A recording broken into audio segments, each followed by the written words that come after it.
हरियाणा में चुनावों के ऐलान के बाद राजनीतिक दल चुनावी बिसात पर अपनी किस्मत आजमाना चाहते हैं।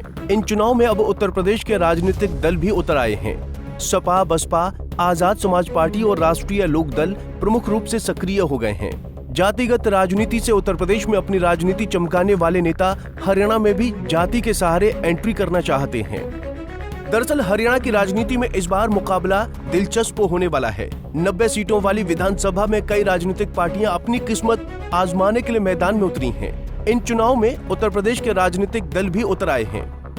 जयंत चौधरी की पार्टी के बाद अब बहुजन समाज पार्टी और आजाद समाज पार्टी चुनाव में उतर गई है। पूर्व उप प्रधानमंत्री देवीलाल की पार्टी इंडियन नेशनल लोक दल ने विधानसभा चुनाव के लिए मायावती की बहुजन समाज पार्टी से गठबंधन किया है, तो वहीं देवीलाल के प्रपौत्र दुष्यंत चौटाला की जननायक जनता पार्टी ने उत्तर प्रदेश के नगीना से सांसद चंद्रशेखर रावण की आजाद समाज पार्टी काशीराम के साथ गठबंधन किया है। कांग्रेस अकेले चुनावी रण में उतरना चाहती है, लेकिन इंडिया गठबंधन के नाते अखिलेश यादव की समाजवादी पार्टी ने हरियाणा में 5 विधानसभा सीटों पर दावेदारी ठोकी है। ये सीटें यादव और मुस्लिम बाहुल्य हैं। इन राजनीतिक दलों का प्रभाव कई जातियों पर है। इसमें दलित वोट बैंक की राजनीति करने वाली बसपा और आजाद समाज पार्टी अपने वोट बैंक पर निशाना साधने के लिए मैदान में उतर रही हैं।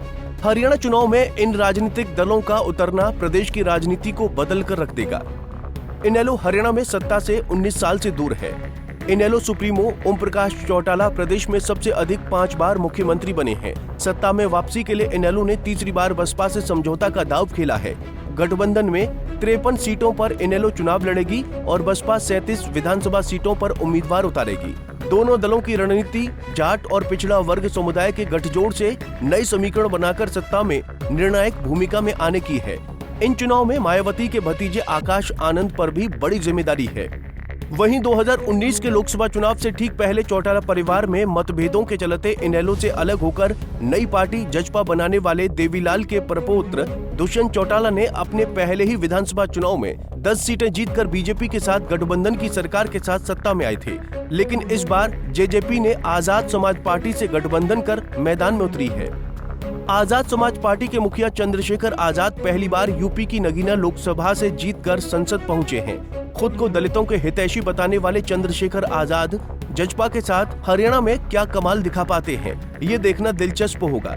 बीजेपी के साथ सरकार चलाने वाले दुष्यंत चौटाला की पार्टी जजपा 70 सीटों पर जबकि 20 सीटों पर आजाद समाज पार्टी चुनाव लड़ेगी। आजाद समाज पार्टी और जजपा के गठबंधन को लेकर जेजेपी मुखिया दुष्यंत चौटाला ने कहा कि अभी 33 दिन हैं जब इंदिरा गांधी की सरकार के खिलाफ लोग खड़े हो सकते हैं, तो यहाँ भी कुछ ऐसा हो सकता है। Indira is India, India is Indira का नारा दिया था और रातों रात सारे इकट्ठे हो गए थे। तो 34 दिन के अंदर इंदिरा गांधी की सरकार गिर गई। वो समय आज आ जाए, 33 दिन का समय है। हरियाणा अगर वो करवट ले गया तो शायद 1987 वाला माहौल भी आपको दिखा। वहीं चंद्रशेखर रावण ने इस पर प्रतिक्रिया देते हुए कहा कि वो जजपा को मजबूत करने के लिए चुनाव लड़ रहे हैं।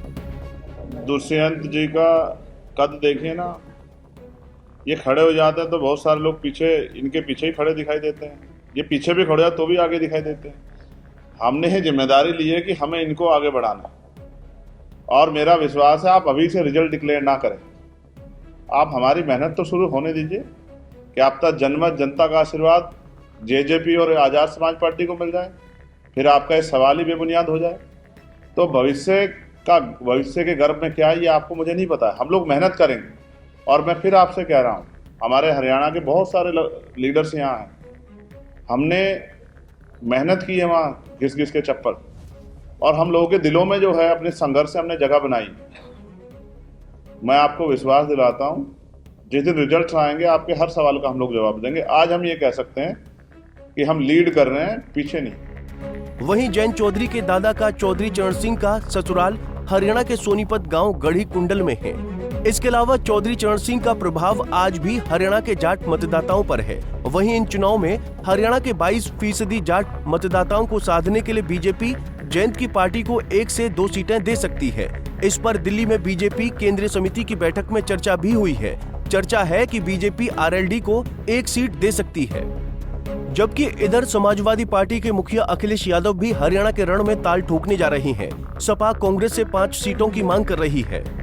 तो वहीं आम आदमी पार्टी सभी 90 सीटों पर अकेले मैदान में उतरी है। अगर बात हरियाणा के जातीय समीकरण की जाए तो हरियाणा में जातिगत समीकरण में जाट 22.2% के साथ सबसे बड़ी आबादी है। अनुसूचित जाति 21%, पंजाबी 8%, ब्राह्मण 7.5%, अहीर 5.14%, वैश्य 5%, जाट सिख 4%, मेव और मुस्लिम 3.8%, राजपूत 3.4%, गुर्जर 3.35%, बिश्नोई 0.7% और अन्य 15.91% हैं। बहरहाल हरियाणा में मुद्दों की राजनीति वोट बैंक मैनेजमेंट पर पहुंच गई है। क्षेत्रीय दलों का सक्रिय होने से हरियाणा में मुकाबला चौतरफा हो चुका है। इसमें राजनीतिक दल खुद को जाति विशेष का हितैषी बताकर अपनी सत्ता स्थापित करना चाहते हैं। इसी तरह की राजनीति किसी दल को सत्ता में लाती है या ये प्रयोग मात्र एक प्रयोग बनकर रह जाएगा, ये आगामी 8 अक्टूबर को चुनाव परिणाम के दिन ही पता चल सकेगा। Bureau report, Punjab Kesari TV. हमसे जुड़े रहने के लिए हमारे YouTube चैनल को सब्सक्राइब करें और नई वीडियो की नोटिफिकेशन के लिए बेल आइकॉन को दबाएं।